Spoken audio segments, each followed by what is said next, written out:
کہ ایک حدیث پاک میں ہے کہ نبی اکرم شفیع معظم صلی اللہ علیہ وسلم نے فرمایا اللہ پاک قیامت کے دن بتوں کے پجاریوں کو بلائے گا، فرمائے گا وہ بتوں کے پجاری اپنے بتوں سے بڑی محبت ہے؟ وہ کہیں گے ہاں بڑی محبت ہے۔ اللہ پاک فرمائے گا وہ دوزخ میں گئے ہیں، تم بھی جاؤ ان کے پیچھے، کہیں گے بھئی اتنی بھی محبت نہیں کہ ان کے پیچھے آگ میں کود جائیں۔ مومنوں کو بلایا جائے گا، کوئی داتا علی حجویری جیسے، کوئی غوث جلی جیسے، کوئی اللہ تعالیٰ کے برگزیدہ بندے، ان کو بلا کے کہا جائے گا مجھ سے محبت ہے؟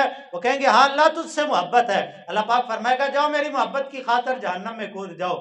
اللہ کے ولی دوڑ لگا دیں گے جہنم کی طرف، اور جب قدم رکھنے لگیں گے اللہ پاک فرمائے گا پلٹ آؤ واپس۔ جب واپس دربار خداوندی میں پیش ہوں گے اللہ فرمائے گا تمہیں پتہ نہیں تھا آگے دوزخ ہے، آگے جہنم کی چنگاری جو ایک ایک پہاڑ کی مثال ہے، ایسی آگ شعلے مار رہی ہے، تم نے دوڑ ہی لگا دی۔ وہ کہیں گے یا اللہ ساری زندگی تیرے کسی حکم کی نافرمانی نہیں کی، ساری زندگی تجھے راضی کرنے کی فکر میں رہے، آج تو نے حکم دیا جہنم میں جانے کا، جے سونا میرے دکھ وچ راضی تے میں سکھ نو چلے ڈاواں، جب تو ہمیں دوزخ میں بھیجنے پہ راضی ہے تو اللہ ہم بھی تیرے حکم پہ تیری تقدیر پہ راضی ہیں، جیسا تو چاہے ویسے ہم راضی ہیں۔ تو فرمایا اللہ پاک فرمائے گا میں نے تمہیں دوزخ کے لیے نہیں بنایا، میں نے تو تمہارے لیے جنت کو پیدا فرمایا۔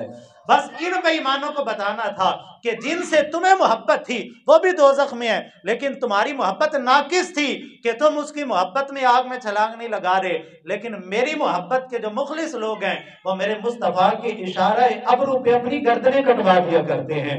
یہ محبت کامل ہے، یہ محبت اصلی ہے۔